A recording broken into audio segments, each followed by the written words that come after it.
Știai că multe dintre alimentele pe care le consumi în mod regulat se transformă în adevărate otrăvuri atunci când sunt reîncălzite? Ceva atât de simplu precum încălzirea unui fel de mâncare poate elibera compuși toxici care îți pun sănătatea în pericol. Conform studiilor, peste 70% dintre persoanele de peste 50 de ani consumă frecvent alimente reîncălzite fără să fie conștiente de pericolele pe care le pot reprezenta pentru organism. Alimentele care la prima vedere par inofensive și sănătoase, atunci când sunt reîncălzite, pot elibera substanțe cancerigene și pot afecta direct sănătatea creierului, accelerând îmbătrânirea mentală și riscul de boli precum cancerul.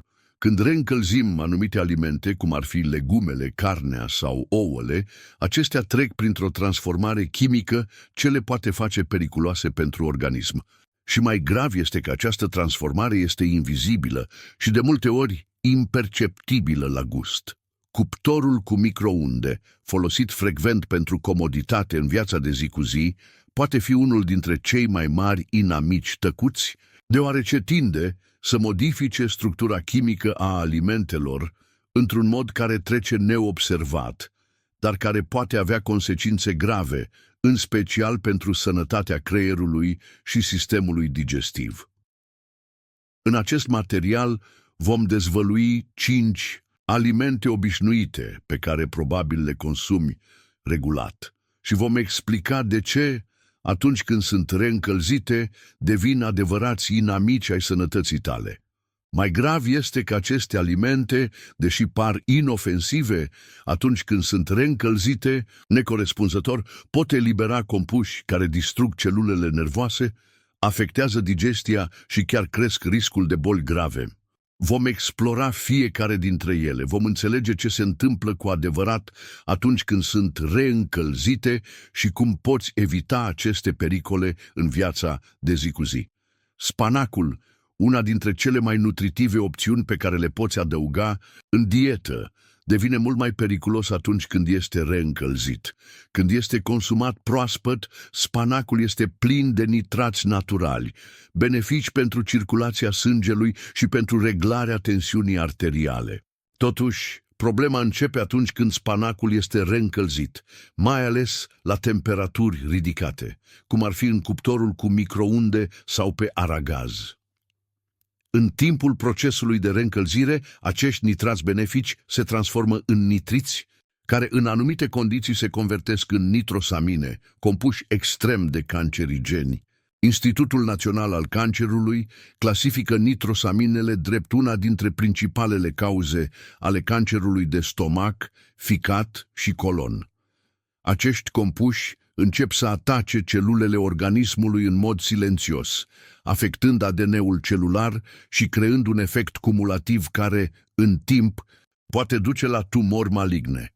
Cel mai alarmant este că acest proces este invizibil. Nu există modificări în gust, miros sau aspectul spanacului, ceea ce face dificilă identificarea pericolului. Chiar și cu intenții bune de a evita risipa, așa cum făcea Carmen, care obișnuia să reîncălzească spanacul, daunele se produceau deja la nivel celular. Carmen, care consuma spanac regulat, a început să simtă simptome precum oboseală inexplicabilă și dureri constante de stomac, care au fost diagnosticate ca fiind o consecință a consumului de spanac reîncălzit. Prin urmare, dacă vrei să îți protejezi sănătatea, este esențial să eviți reîncălzirea spanacului. În schimb, consumă-l proaspăt sau folosește-l în salate reci. Astfel, vei putea beneficia de toate avantajele acestui superaliment, fără a-ți pune sănătatea în pericol. Cartofii sunt un aliment de bază în multe gospodării, consumați în diverse forme, precum piure, copți sau prăjiți.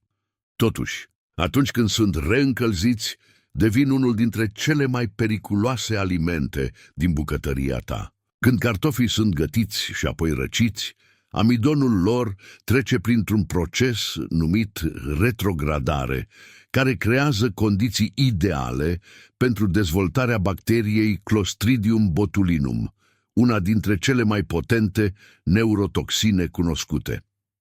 Pericolul crește atunci când cartofii gătiți sunt depozitați necorespunzător, cum ar fi în folie de aluminiu sau la temperatura camerei timp de peste 2 ore. Acest mediu facilitează proliferarea bacteriei, iar atunci când cartofii sunt reîncălziți, pot elibera toxine botulinice, care afectează direct sistemul nervos și pot provoca paralizie sau chiar deces.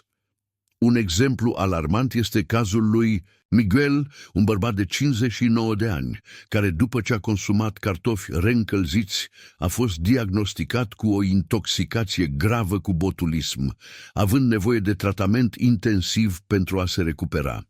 Botulismul este insidios, deoarece simptomele pot apărea între 6 și 36 de ore, ceea ce face diagnosticul dificil. În acest timp, toxinele afectează deja sistemul nervos și pot provoca daune ireversibile. Miguel nu s-a îmbolnăvit din cauza cartofilor proaspeți, ci din cauza greșelii de a-i depozita necorespunzător și de a-i reîncălzi. Ceea ce părea un simplu fel de cartofi calzi s-a transformat într-un pericol mortal, iar el a fost norocos să scape cu viață. Pentru a evita acest risc, este crucial să depozitezi cartofii corect, de preferat la frigider, și să nu îi lași la temperatura camerei mai mult de 2 ore. Dacă trebuie să îi depozitezi, fă-o astfel încât să nu încurajezi dezvoltarea bacteriilor și consumă întotdeauna cartofii proaspeți sau, dacă este necesar, folosește-i în salate reci. Acest lucru va garanta că beneficiezi de avantajele lor fără a-ți pune sănătatea în pericol. Ouăle, unul dintre cele mai consumate alimente la micul dejun, pot deveni extrem de dăunătoare pentru sănătate atunci când sunt reîncălzite.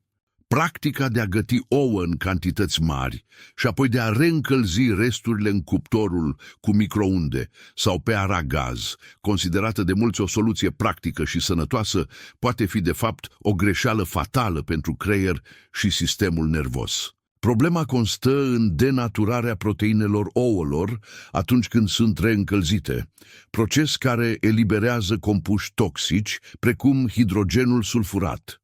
Acești compuși, atunci când sunt ingerați, nu doar că afectează sistemul digestiv, ci influențează direct sistemul nervos, trecând de bariera hematoencefalică și provocând inflamație cerebrală.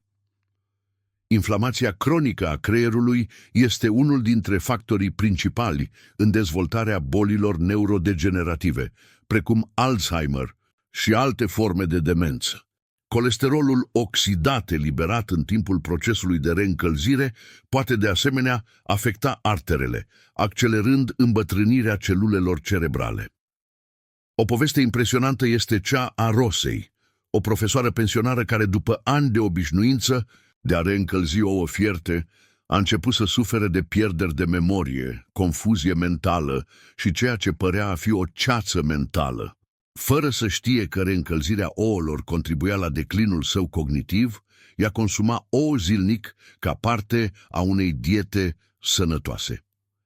Când a schimbat acest obicei și a adoptat o dietă bogată în antioxidanți și alimente neuroprotectoare, Rosa a observat o îmbunătățire semnificativă a clarității mentale în câteva săptămâni.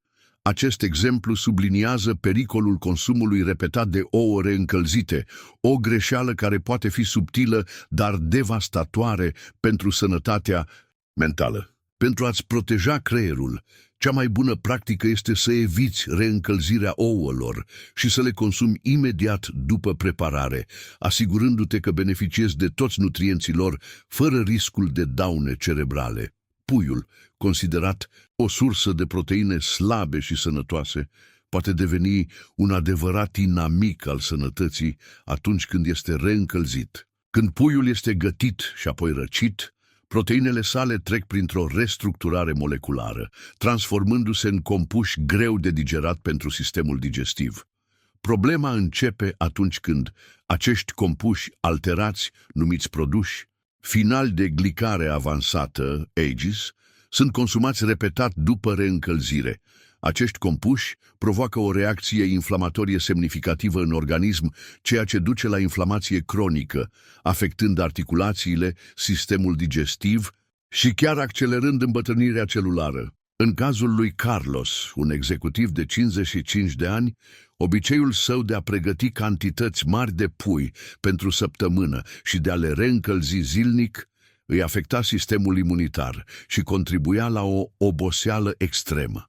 El a început să simtă dureri articulare și o oboseală profundă, care părea fără explicație, deși avea o dietă sănătoasă.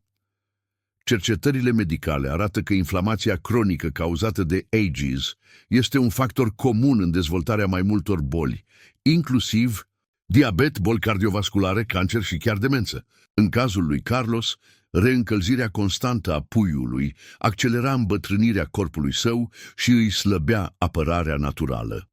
Când a decis să elimine acest obicei și să adopte o dietă antiinflamatoare, energia și sănătatea sa s-au îmbunătățit dramatic. Pentru a evita riscurile pentru sănătate, cea mai bună practică este să eviți reîncălzirea puiului de mai multe ori. Consumă-l proaspăt sau folosește-l în salate reci sau sandvișuri.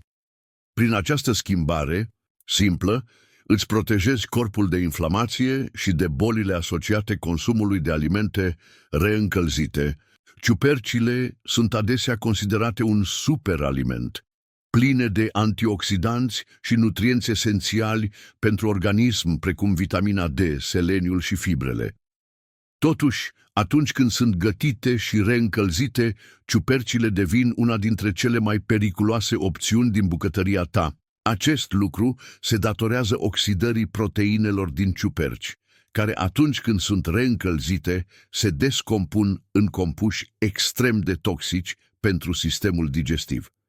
Principala îngrijorare este formarea radicalilor liberi în timpul procesului de reîncălzire, care deteriorează celulele intestinului, creând microperforații în pereții intestinali. Acest lucru permite toxinelor să treacă în fluxul sanguin, afectând nu doar tractul digestiv, ci și ficatul, creierul și sistemul imunitar. Această afecțiune, cunoscută sub numele de sindromul intestinului permeabil, poate duce la probleme mai grave, precum inflamația cronică și afectarea funcției cognitive. Un exemplu în acest sens este cazul Elenei, o nutriționistă de 52 de ani, care consuma zilnic ciuperci gătite și reîncălzite, crezând că promovează o dietă sănătoasă. Totuși, ea a început să sufere de probleme digestive grave, fără să știe că consumul repetat de ciuperci reîncălzite îi afecta sănătatea intestinală și creierul. Procesul de oxidare al ciupercilor accelera îmbătrânirea cerebrală, lăsându-i mintea mai lentă și afectată. Soluția pentru această problemă este simplă: evită reîncălzirea ciupercilor.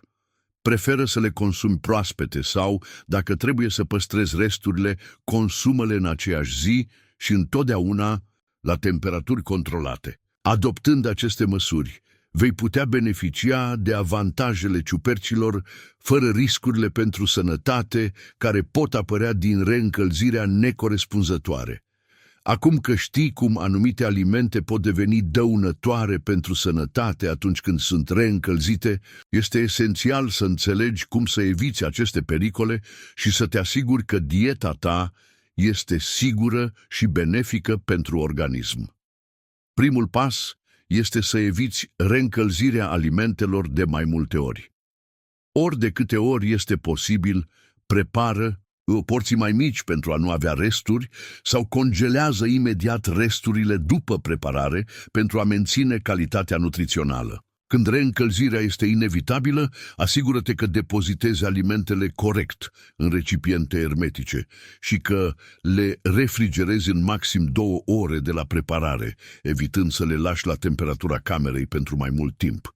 În plus, folosește tehnici de reîncălzire care păstrează nutrienții, cum ar fi încălzirea la foc mic pe aragaz, în loc să folosești cuptorul cu microunde, care poate modifica mai rapid compoziția chimică a alimentelor.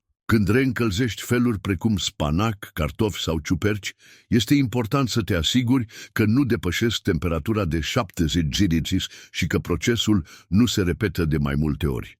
De asemenea, ia în considerare consumul de alimente proaspete și evită ideea de a păstra pentru mai târziu.